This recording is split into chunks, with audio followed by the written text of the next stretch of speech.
Lists that rate colleges and universities are very popular among parents and students in the United States. But are published lists the best way to choose the right school? The best known ranking is probably by the magazine U.S. News and World Report. On top of the magazine's list this year are schools known around the world. They include Princeton University in New Jersey, Harvard University in Massachusetts, Columbia University in New York City, the Massachusetts Institute of Technology, MIT, in Boston, the University of Chicago, and Yale University in Connecticut.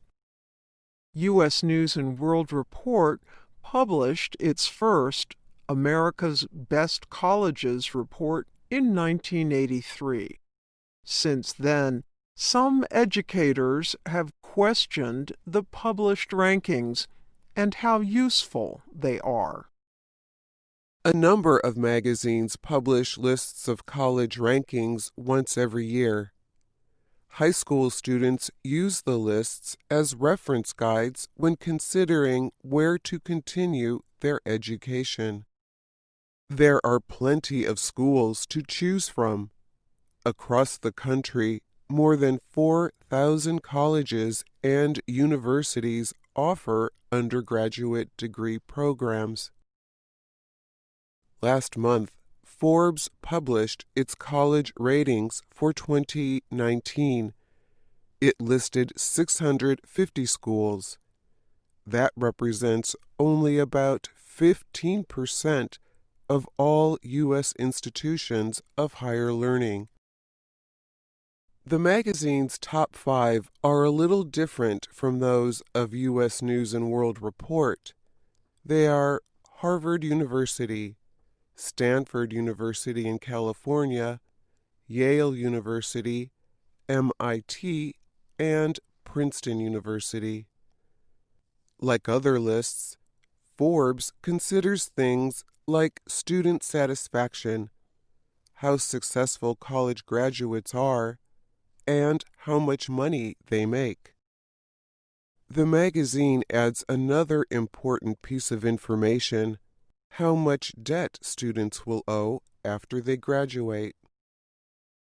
We spoke with education experts and people whose job it is to help high school students choose the right college. All of them said students and parents should look at more than just rankings because they do not tell the whole story about a school. Ray Anderson of Virginia is a former high school principal. He now works with a service called AGM College Advisors. It provides guidance on higher education to students and their families. Anderson says what is most important to him is knowing what the student wants, likes, and is capable of doing. The focus is on who you are and then what schools match you, Anderson said, not matching you to the school. Anderson told VOA the published rankings can help because they have valuable information about the schools. Jeffrey Stahl agrees that rankings have limited value. In his job as a counselor at Yorktown High School in Virginia, he talks with students about colleges. Stahl says choosing a college is a very personal decision. He said that the rankings can be helpful, but some students place too much attention on the name of a school and its position in rankings. So much about the campus environment, students, professors, cannot be shown just by ranking, Stahl said. He suggests that families use the ranking information as a starting point. Then they should widen their search, make their own list, and go see the colleges for themselves. But David Hawkins is critical of the college rankings. He is with the National Association for College Admission Counseling. He told VOA that rankings are not mathematically proven to measure the quality of any single college, much less to provide comparisons between colleges. Hawkins said lower-ranked schools may have difficulty getting students interested in their programs.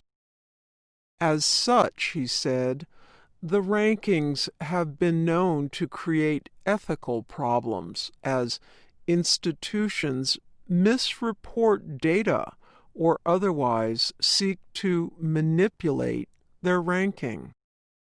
Like the other experts we spoke with, he said students must look past those ratings to gain a more factual opinion about the schools for themselves. In July, U.S. News and World Report de-ranked 5 institutions from its list for misreporting information. Because of this, the magazine said, their ranking number was higher than they otherwise would have been. The 5 included the well-known University of California at Berkeley. Hawkins noted that people overseas might think the rankings come from the U.S. government. That is not true, he notes.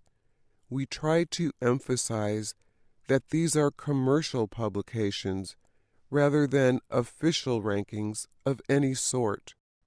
Richard DeMillo heads the Center for 21st Century Universities at the Georgia Institute of Technology. He also is a professor at Georgia Tech, a school that moved up 13 positions on Forbes' latest list. DeMillo says while the higher rank is nice, it does not matter.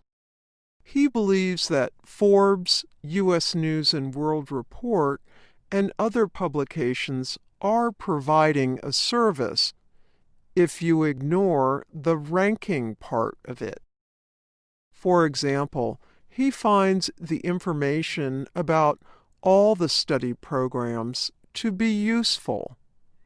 The ratings sometimes list lesser-known schools that might be strong in a field of study that a student is interested in.